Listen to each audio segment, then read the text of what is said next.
New tonight, protesters gathered Wednesday afternoon at Muskingum Park in Marietta, calling for accountability from appointed Ohio Senator Jon Husted. Organizers say the goal is to inform voters ahead of the election and encourage turnout. They allege Husted accepted more than $116,000 tied to a billionaire, Les Wexner.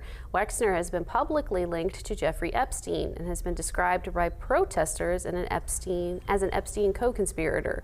Demonstrators held signs and spoke with passerbys along the park, pushing their message beyond party lines. They say the bigger issue is influence. Who has access to lawmakers and who does not?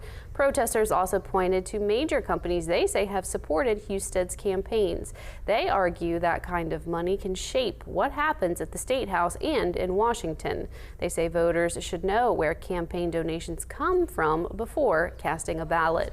One Washington County Democrat helping with the event says the allegations raise serious concerns. It's important that our representatives are looking out for our best interest. It's important that our representatives care for us.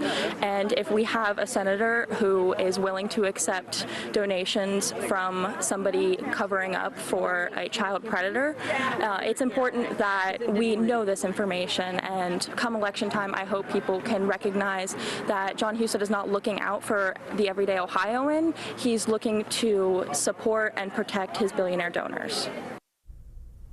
Check says the group wants Ohioans to ask whether elected leaders are working for constituents or wealthy donors. Marietta City Councilman Harley Nolan echoed that message, saying participation is essential in a representative democracy. He says people cannot expect change without showing up, getting informed, and making their voices heard. WTAP reached out to Senator Husted for comment, but he has not responded at this time.